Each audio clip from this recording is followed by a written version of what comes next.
On a crisp June morning in London, over 1,000 soldiers stood in perfect formation on Horse Guards Parade, their scarlet uniforms gleaming under the summer sun. The sound of military bands filled the air as millions of eyes around the world turned toward one man, King Charles III, who was about to experience his first Trooping the Colour ceremony as reigning monarch. This wasn't just another royal parade. It was the moment when centuries of tradition would meet the reality of a new reign, where personal struggles would collide with public duty, and where the weight of the crown would be measured not in gold, but in the expectations of a nation. What unfolded that day would reveal the true story behind the pageantry. A tale of a man who had waited 7 decades to wear the crown.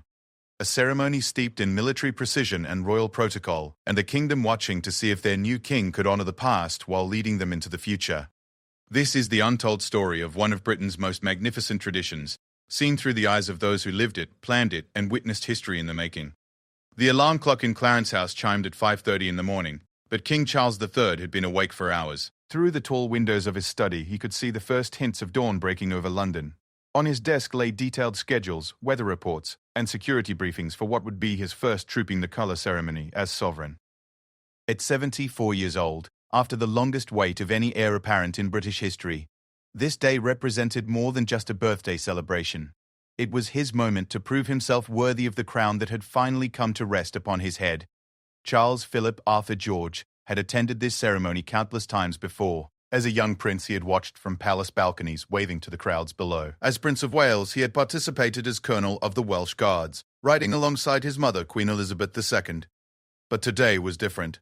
Today, the entire ceremony revolved around him. Every soldier's salute, every musical note, every precisely choreographed movement would be performed in his honor. The responsibility felt heavier than any crown jewel.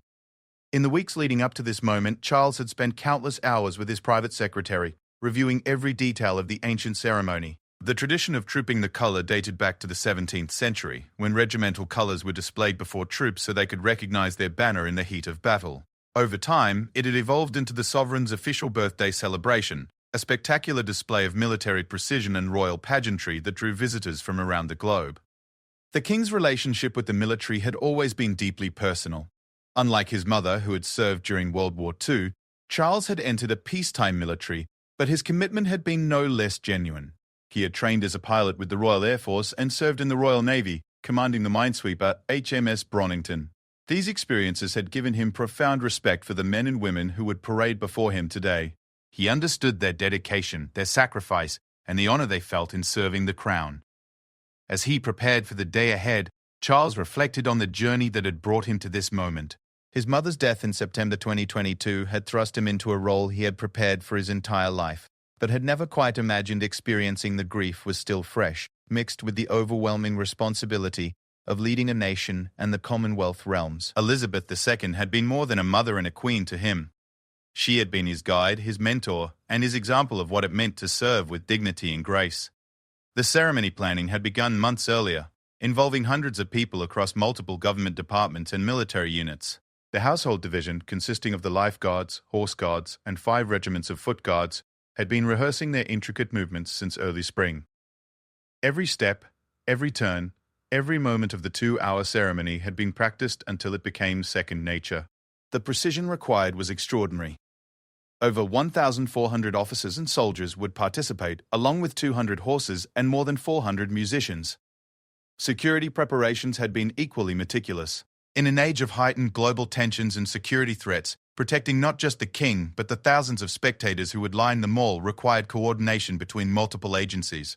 Snipers would be positioned on rooftops, plainclothes officers would mingle with the crowds, and every possible escape route had been mapped and secured. The Metropolitan Police had spent weeks planning for every contingency, knowing that the eyes of the world would be watching. The weather forecast had been a source of constant anxiety for the planning committee. British weather was notoriously unpredictable, and rain could turn the perfectly choreographed ceremony into a muddy disaster. Charles himself had lived through enough soggy royal occasions to know that the British public expected the show to go on, regardless of meteorological challenges. Indeed, some of the most memorable royal moments had occurred in the midst of downpours, when the stoic determination of the participants had only added to the dignity of the occasion. Inside Buckingham Palace, the staff had been preparing for weeks to accommodate the massive crowds that would gather along the processional route. The famous balcony appearance, where the royal family would gather to watch the Royal Air Force fly past, required its own careful choreography. Every family member's position had been planned, every moment timed to the second. The palace's protocol department had worked tirelessly to ensure that centuries-old traditions were maintained, while accommodating the realities of a modern monarchy. Charles had always been a man who paid attention to detail, sometimes to the frustration of his staff. He wanted to understand every aspect of the ceremony, from the historical significance of each regiment's role to the meaning behind the musical selections. His passion for history and tradition had served him well in preparing for this moment. He could trace the lineage of every unit that would parade before him, knew the battles they had fought and the honors they had earned. The international dimension of the ceremony added another layer of complexity. Representatives from Commonwealth nations would be present, along with foreign dignitaries and members of other royal families. Each required specific protocols and considerations. The ceremony served not just as a celebration of the British monarchy, but as a demonstration of the United Kingdom's continued relevance on the world stage.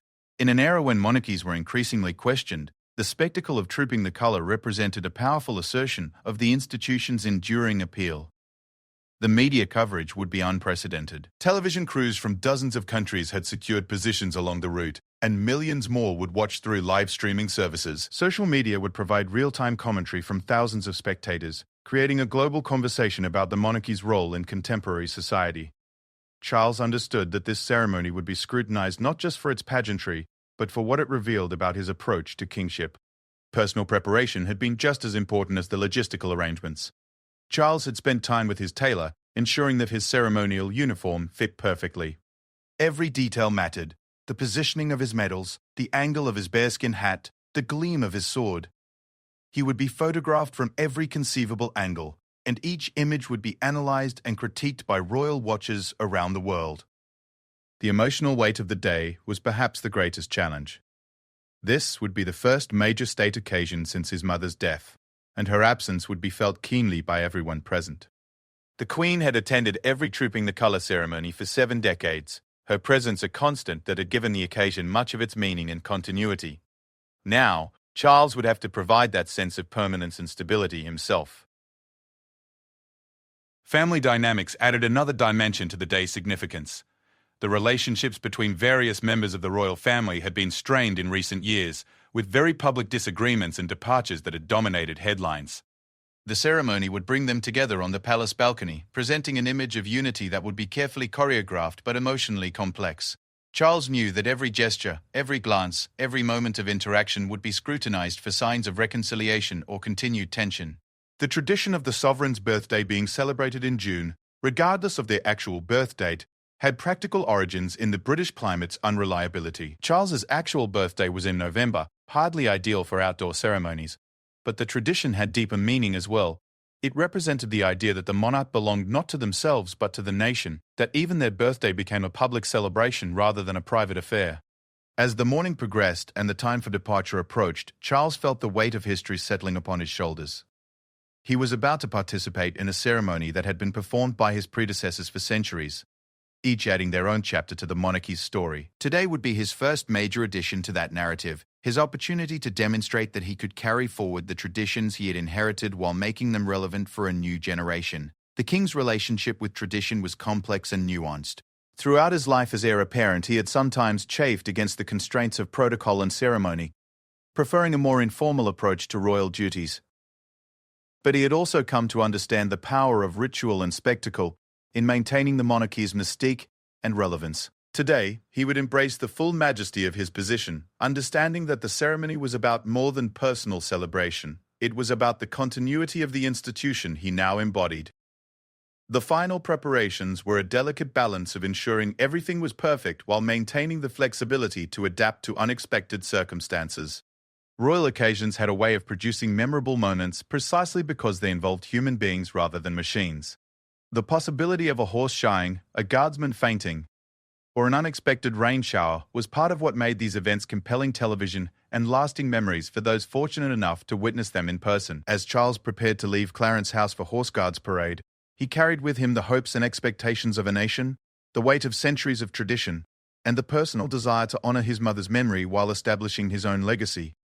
The ceremony that awaited him would be a test of his readiness to be king, observed by millions and recorded for history. In just a few hours, he would know whether he had passed that test, whether he had successfully navigated the transition from heir to sovereign, and whether the monarchy would continue to capture the imagination and loyalty of the British people under his leadership. At 4:30 in the morning, while London still slept, the first soldiers began arriving at Wellington Barracks. The ancient stone buildings echoed with the sound of hobnailed boots on cobblestones, as over 1,000 guardsmen prepared for the most important ceremony of their military careers. For many of these young men and women, this would be their first time participating in Trooping the Colour as the sovereign's birthday celebration, rather than as a rehearsal or a supporting role. Lance Corporal James Mitchell of the Coldstream Guards had been awake since 3 o'clock, his mind racing through the countless hours of preparation that had brought him to this moment. At 22 years old, he would be carrying one of the regimental colours, a responsibility that carried with it the weight of 3 centuries of military tradition. The silk flag he would bear had been blessed by military chaplains and carried into battles across the globe. Today, it would be trooped before the new king in a ceremony that transformed ancient military necessity into modern spectacle. The preparation ritual was as precise as the ceremony itself.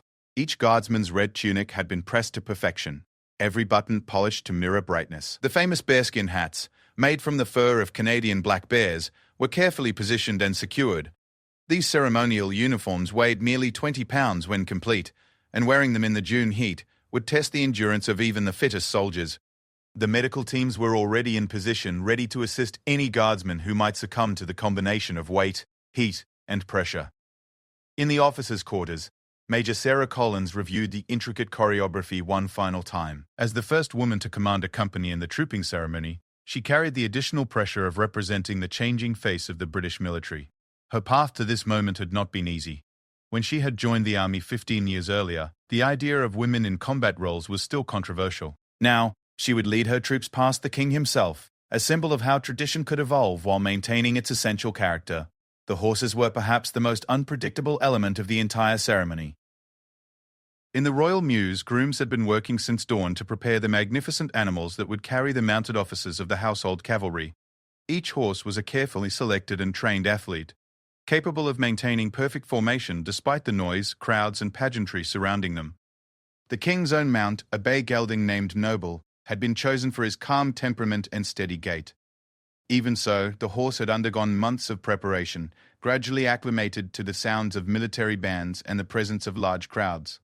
The musical preparation was equally intensive.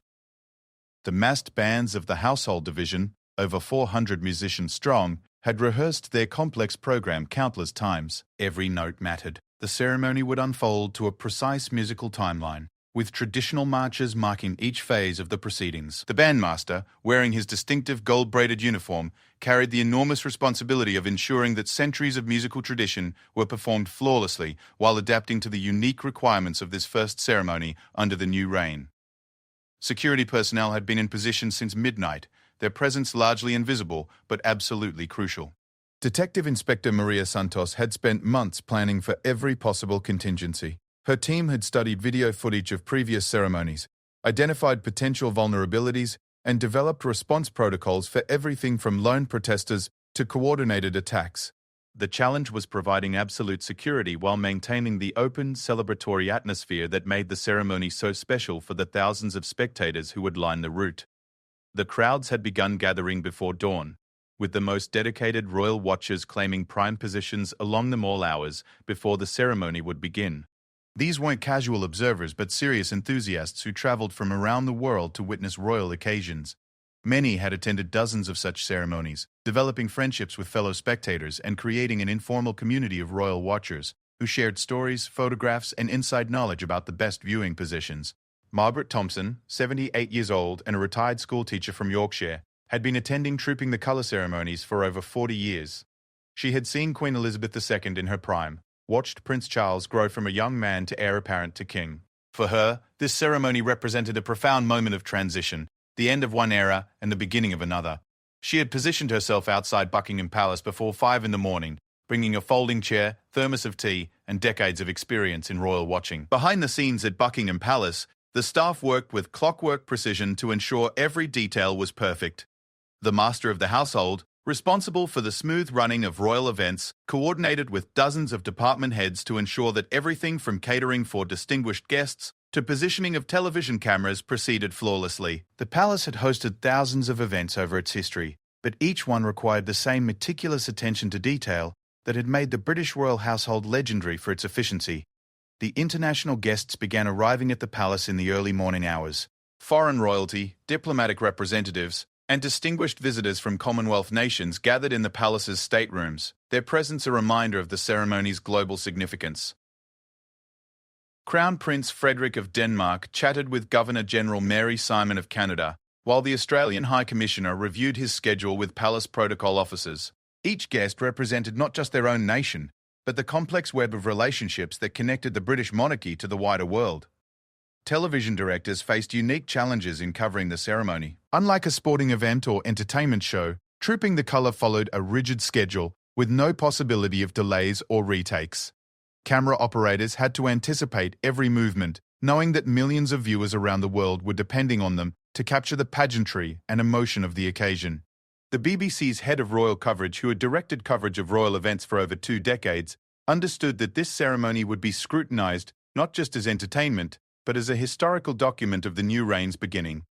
The ceremony's religious dimension added another layer of significance. Military chaplains had blessed the colours that would be trooped, and the entire event carried undertones of the sacred duty that connected military service to the crown. For many participants, the ceremony represented more than professional obligation. It was an expression of faith in the institutions they served and the values they protected. The Foot Guards regiments each brought their own proud traditions to the ceremony. The Grenadier Guards, senior regiment of the Household Division, traced their history back to the English Civil War. The Coldstream Guards claimed precedence as the oldest regiment in continuous service.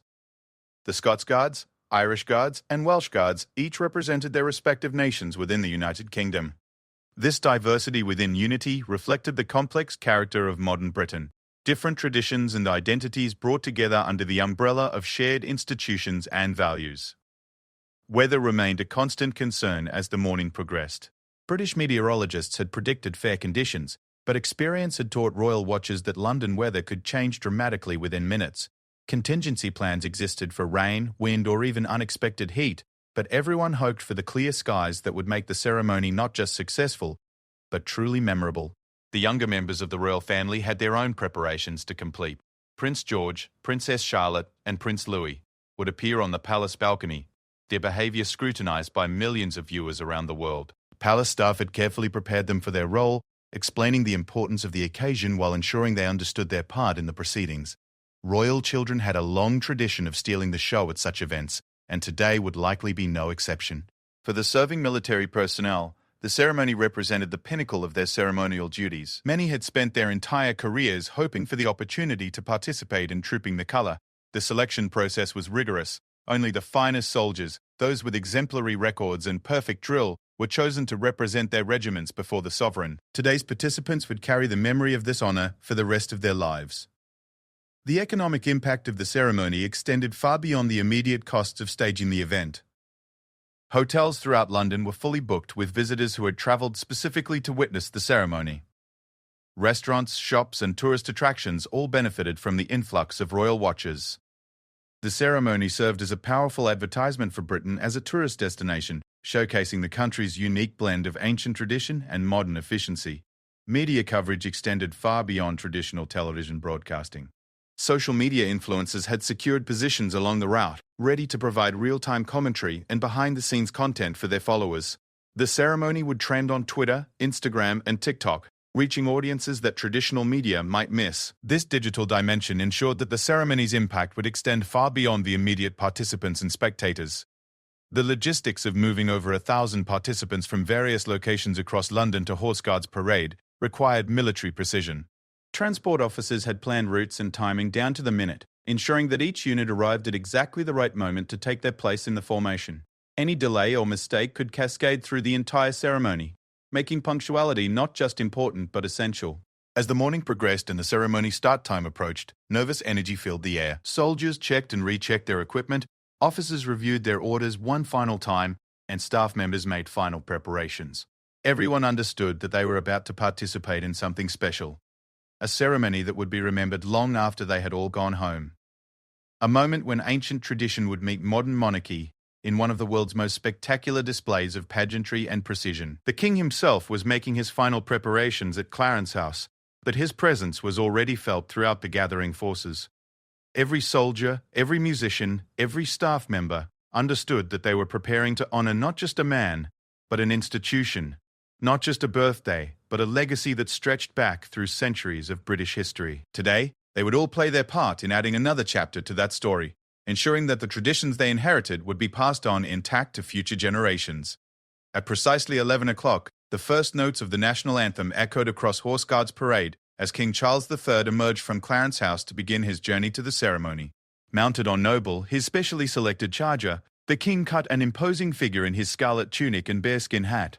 The years of waiting, the months of preparation, and the morning's nervous anticipation all culminated in this moment when he rode out to take his place at the centre of Britain's most magnificent military spectacle. The processional route from Clarence House to Horse Guards Parade might have been short in distance, but it was immense in significance. Every step of Noble's hooves on the ancient cobblestones marked Charles's transition from private preparation to public performance. The crowds that had waited for hours erupted in cheers as the king appeared, their enthusiasm a tangible expression of the nation's acceptance of their new sovereign. Charles, maintaining the composed demeanor that decades of royal training had ingrained in him, acknowledged the crowds with subtle nods and waves, his eyes already focusing on the ceremony ahead. Riding behind the king, senior members of the royal family created a procession that spoke to both tradition and change. Prince William, resplendent in his own military uniform, represented the future of the monarchy, while Princess Anne, the Princess Royal, embodied decades of dedicated royal service. Each member of the royal party had their own relationship with this ceremony, their own memories of previous occasions, and their own understanding of what this first ceremony under King Charles III would mean for the institution they all served. The sight of Horse Guards Parade in full ceremonial array was breathtaking. Over 1,400 soldiers stood in perfect formation, their scarlet tunics creating geometric patterns against the grey London stone. The precision was absolute. Every line straight, every spacing exact, every weapon positioned identically. This was the product of months of rehearsal, generations of military tradition, and a commitment to excellence that defined the household division. The guards stood motionless as statues, their discipline tested by the weight of their uniforms, the heat of the June sun, and the pressure of performing before their sovereign. As the king took his position for the inspection, the ceremony's ancient military origins became clear. This was no mere parade, but a demonstration of readiness, a formal presentation of the forces that served the crown. Charles guided nobles slowly along the ranks, his experienced eye taking in every detail. He had spent decades preparing for this moment, learning to read military formations, understanding the significance of each unit's position, and developing the expertise to recognize excellence in military bearing. The soldiers stood even straighter as their king passed, each guardsman aware that he was being personally inspected by the man they had sworn to serve.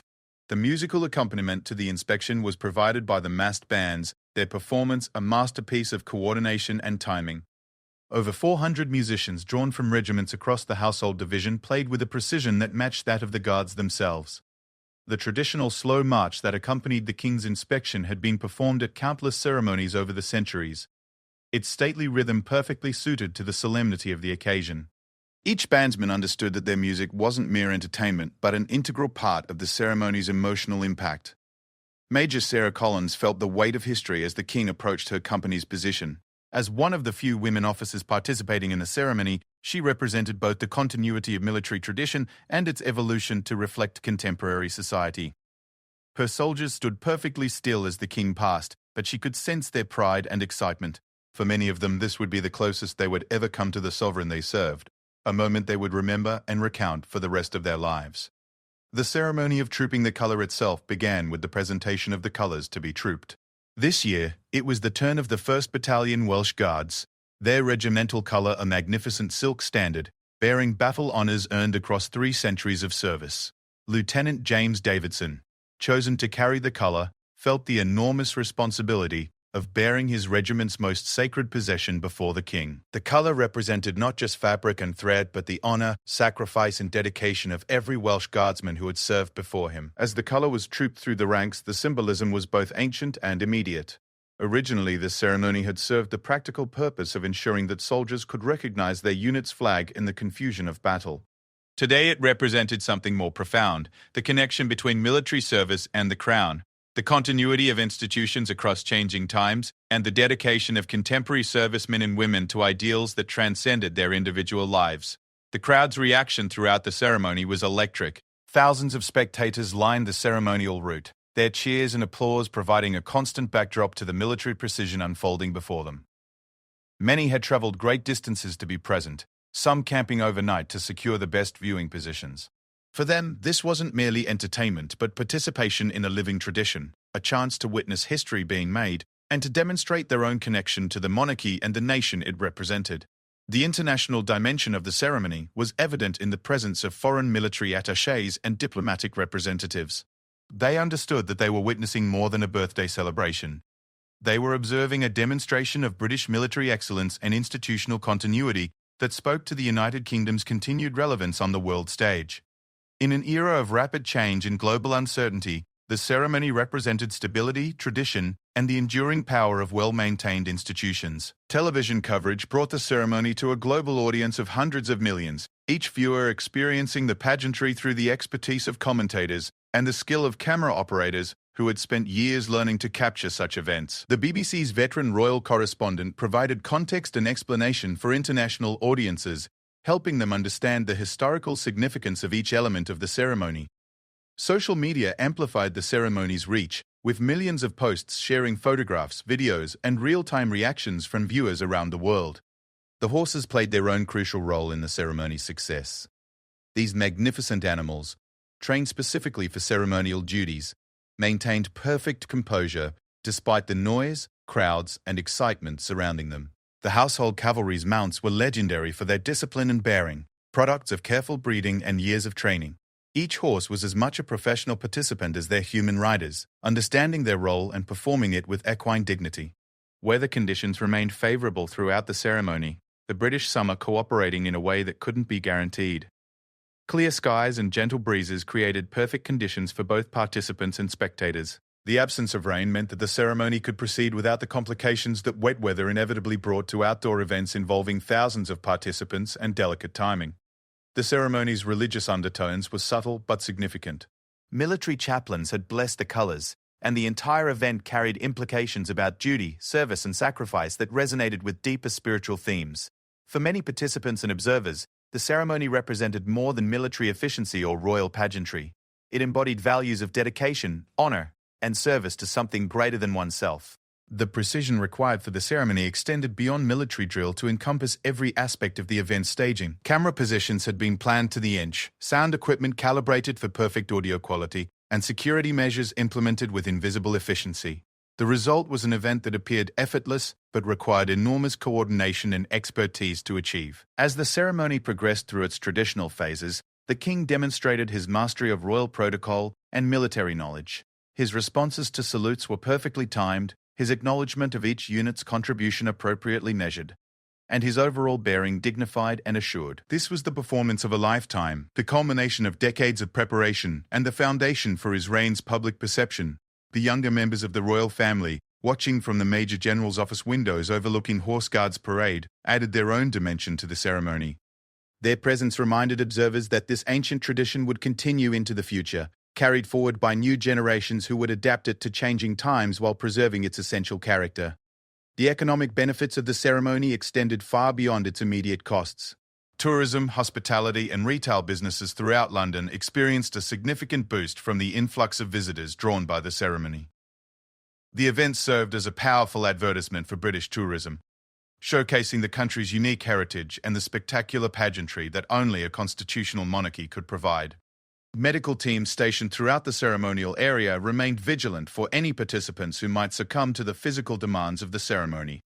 The combination of heavy uniforms, summer heat, and the pressure of performing before the king and millions of viewers created challenging conditions for even the fittest soldiers. Fortunately, the careful preparation and professional expertise of all involved ensured that the ceremony proceeded without significant incident.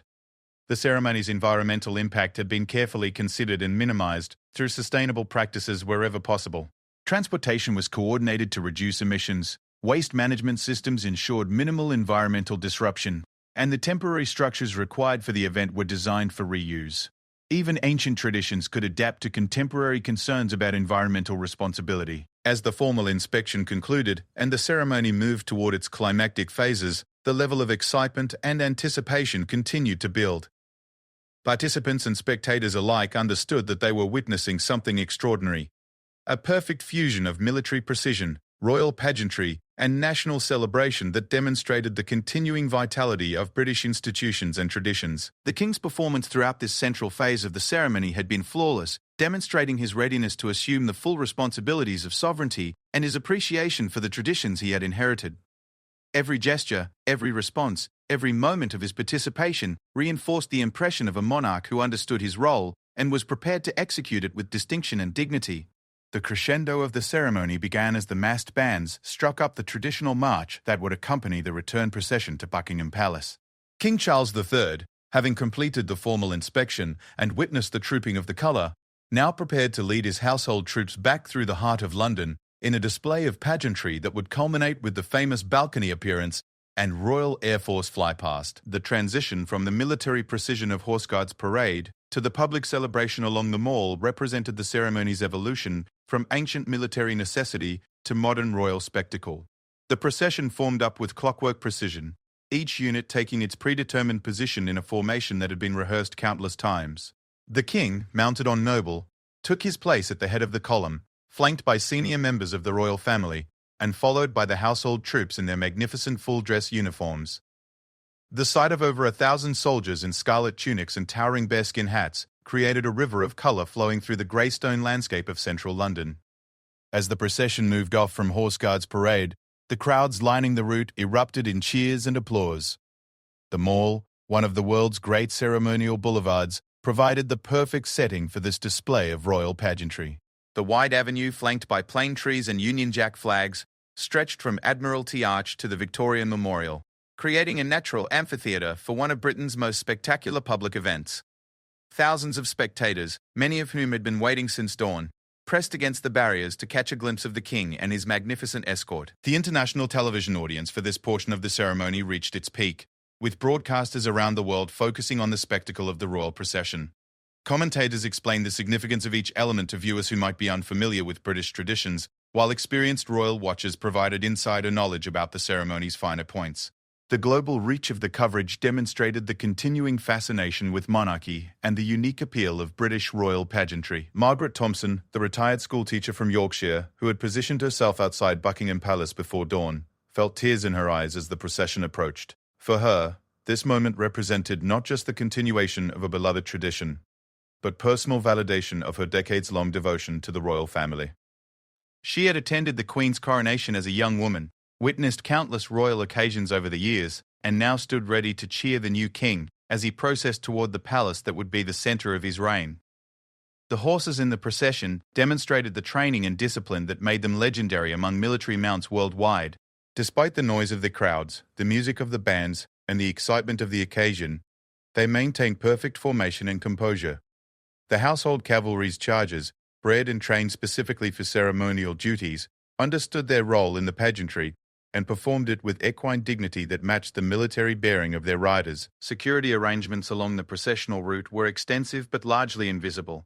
Detective Inspector Maria Santos and her team had positioned personnel at strategic points throughout the area, their presence carefully coordinated to provide maximum protection while maintaining the open, celebratory atmosphere that made the ceremony so special for spectators.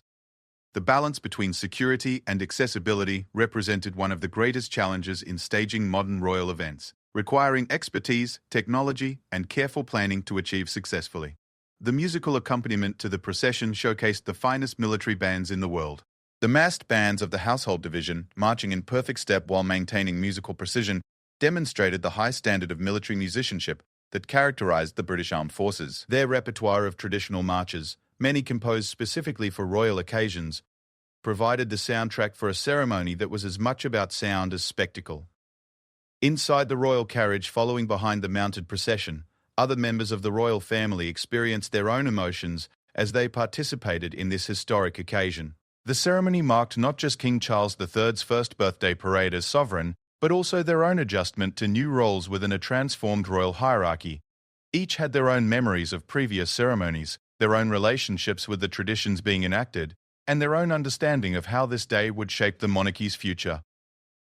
The procession's route along the Mall was lined with representatives from Commonwealth nations, diplomatic corps, and distinguished guests who had travelled from around the world to witness the ceremony.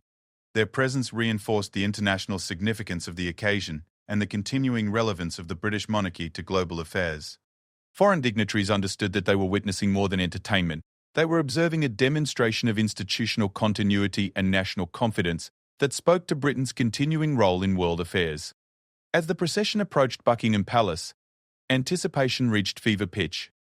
The palace balcony, perhaps the most famous balcony in the world, awaited the royal family's appearance for the traditional conclusion to the ceremony. This balcony had been the site of countless historic moments, victory celebrations, royal weddings, jubilee acknowledgements, and today it would host King Charles III's first major public appearance as sovereign. The crowds gathered in front of the palace represented a cross-section of British society and international visitors. Families with young children, elderly royal enthusiasts, tourists with cameras, and local residents who had made attending royal occasions a personal tradition, all pressed together in the shared experience of witnessing history. Their diverse backgrounds and motivations were united by participation in this moment of national celebration. Behind the scenes, palace staff worked with practiced efficiency to ensure that every detail of the balcony appearance would proceed flawlessly. The positioning of each royal family member had been carefully planned, camera angles calculated, and timing coordinated to the second. The royal household's expertise in staging such events had been developed over decades of experience, creating a system that could handle the most complex ceremonial requirements while maintaining flexibility for unexpected moments. The Royal Air Force flypast, the climactic moment of the entire ceremony, required precise coordination between multiple squadrons and aircraft types. Flight Lieutenant Sarah Johnson, leading one of the Typhoon formations, had spent weeks preparing for this moment. The flypast route had been carefully planned to provide maximum visibility for the crowds while ensuring flight safety over central London. Weather conditions were monitored constantly, as even minor wind changes could affect the precision flying required for such a spectacular display. The environmental considerations of the flypast had been carefully balanced against its ceremonial significance. The Royal Air Force had worked to minimize fuel consumption and emissions while maintaining the spectacular display that made the occasion memorable. Modern aircraft technology allowed for more efficient operations than previous generations of military aircraft, though the environmental impact remained a consideration in planning future ceremonies. The timing of the flypast was crucial to the ceremony's success. Aircraft had to arrive over Buckingham Palace at precisely the right moment, coordinated with the royal family's appearance on the balcony and the crowd's expectations. Air traffic controllers had cleared London's busy airspace, creating a window of opportunity for the military aircraft to perform their display without disrupting commercial aviation operations. The international nature of the ceremony was reflected in the participation of Commonwealth Air Forces alongside the Royal Air Force. Aircraft from Canada, Australia, and other Commonwealth nations joined the flypast, demonstrating the continuing bonds between the United Kingdom and the nations that shared the same sovereign. This international participation reinforced the ceremony's significance beyond British borders and its relevance to the global Commonwealth community.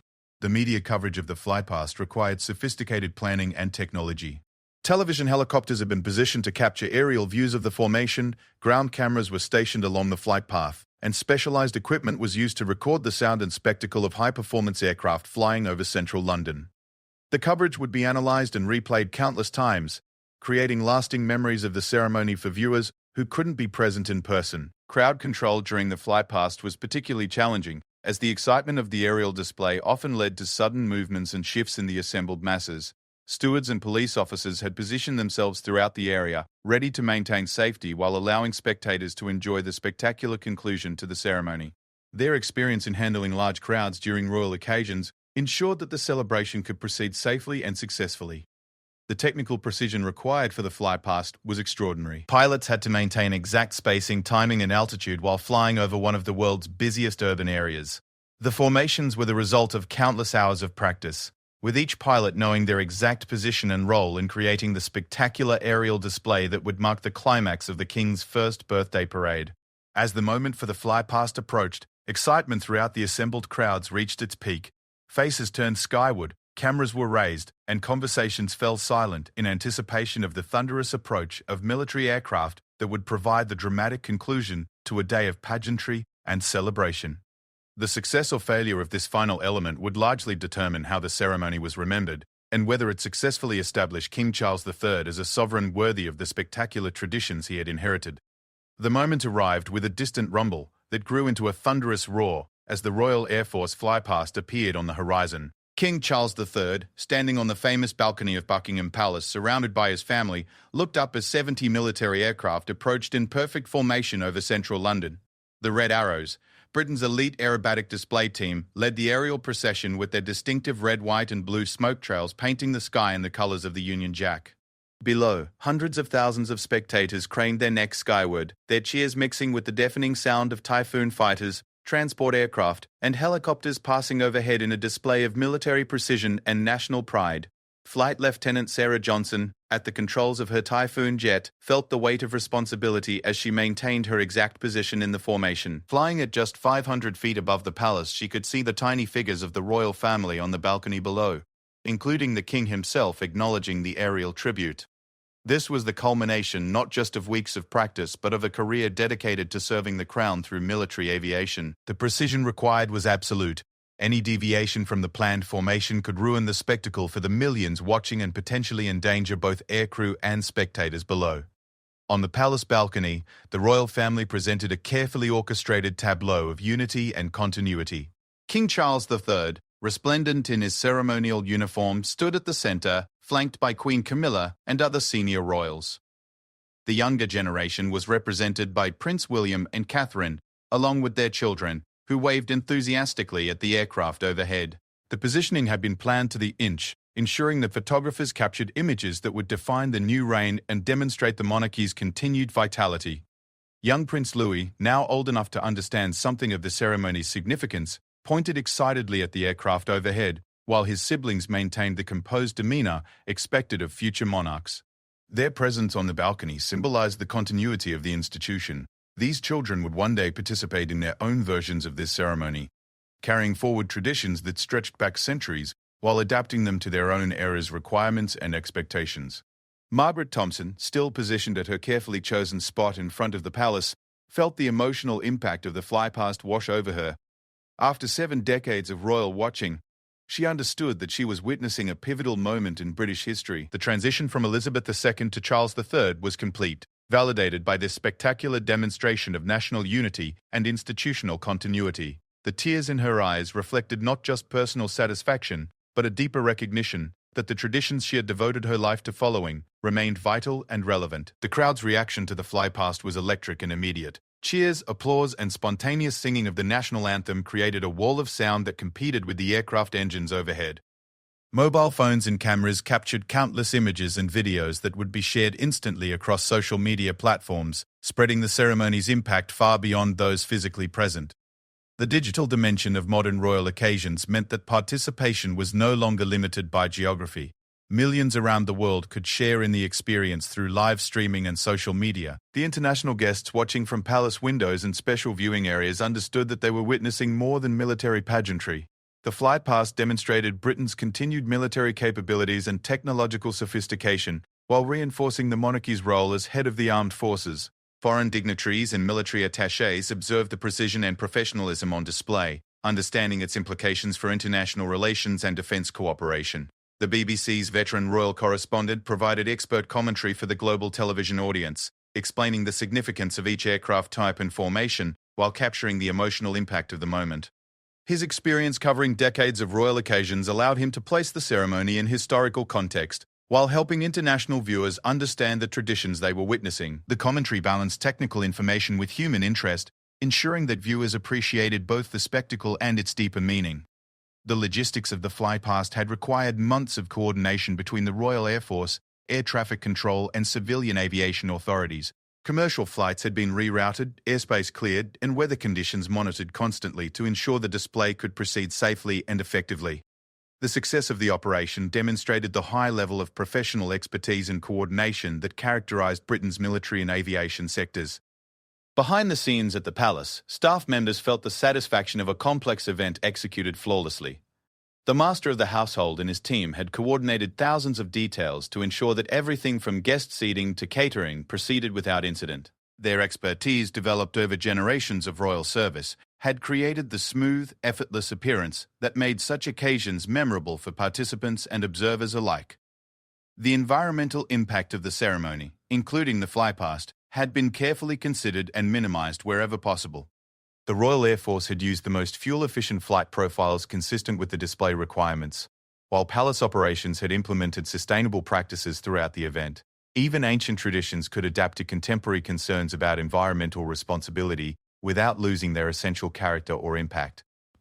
Security teams throughout the area began their post-ceremony protocols as the flypast concluded and crowds started to disperse. Detective Inspector Maria Santos and her colleagues had successfully provided protection for one of Britain's most high-profile public events, demonstrating the expertise and dedication that kept the royal family and public safe during such occasions. The invisible nature of their success was perhaps its greatest testament. The ceremony had proceeded without incident or disruption. The immediate aftermath of the ceremony would be analysed and evaluated by everyone involved, from military commanders to television producers to palace officials. Every aspect would be reviewed for lessons learned and improvements that could be implemented for future occasions. The constant pursuit of excellence that characterized British ceremonial events ensured that each occasion built upon the success of its predecessors. The economic impact of the ceremony extended far beyond its immediate costs, generating tourism revenue, international publicity, and demonstration of British capabilities that would benefit the country for months to come. Hotels, restaurants, shops, and transportation services throughout London had all benefited from the influx of visitors drawn by the ceremony. The event served as a powerful advertisement for British tourism and heritage, showcasing the country's unique assets to a global audience. Social media analysis in the hours following the ceremony showed overwhelmingly positive reactions from around the world. Hashtags related to the ceremony trended globally, with millions of posts sharing images, videos, and personal reactions to the spectacle. The digital reach of the event extended its impact far beyond traditional media coverage, creating a truly global conversation about the monarchy and its role in contemporary Britain. The ceremony's success established King Charles III as a sovereign capable of maintaining the highest standards of royal pageantry while adapting ancient traditions to modern circumstances. His performance throughout the day had been flawless, demonstrating both respect for inherited traditions and confidence in his ability to lead them into the future. The public response suggested widespread acceptance of his reign and optimism about the monarchy's continuing relevance. As the crowds dispersed and participants returned to their regular duties, the ceremony's impact continued to resonate. Military personnel carried with them the pride of having performed flawlessly before their sovereign and the nation. Palace staff felt the satisfaction of another successful royal occasion. Spectators went home with memories they would treasure and share for the rest of their lives. The international dimension of the ceremony's coverage and participation reinforced Britain's continuing relevance on the world stage. Commonwealth nations had been represented throughout the proceedings. Foreign dignitaries had observed British ceremonial excellence, and global media had showcased the country's unique heritage and institutional stability. In an era of international uncertainty, the ceremony demonstrated the enduring power of well-maintained traditions and institutions. The younger generation's prominent role in the ceremony, particularly the presence of Prince William's children on the balcony, symbolized the monarchy's future and its continuing appeal to new generations. Their natural enthusiasm and obvious enjoyment of the occasion suggested that ancient traditions could remain relevant and engaging for contemporary audiences, ensuring their preservation for future generations. The ceremony's religious and spiritual dimensions, while subtle, had provided depth and meaning that transcended mere spectacle. The blessing of colors, the sense of sacred duty that permeated military service, and the deeper themes of sacrifice and service to others all contributed to the occasion's emotional impact and lasting significance. As evening fell over London and the last visitors departed the palace area, the success of King Charles III's first trooping the colour ceremony as sovereign was undeniable. The ancient traditions had been maintained, the military precision had been flawless, the public response had been enthusiastic, and the international coverage had been overwhelmingly positive. The ceremony had successfully introduced the reign of Charles III to the world, demonstrating that the monarchy remained a vital and relevant institution capable of inspiring loyalty, pride, and admiration across generations and cultures. The day's events would be remembered as a pivotal moment in British history, the moment when the transition from one monarch to another was celebrated with all the pageantry and precision that had made British royal occasions legendary throughout the world. King Charles III had proved himself worthy of the crown he wore, the traditions he had inherited, and the expectations of the millions who had watched him claim his place in the long line of British sovereigns who had come before him.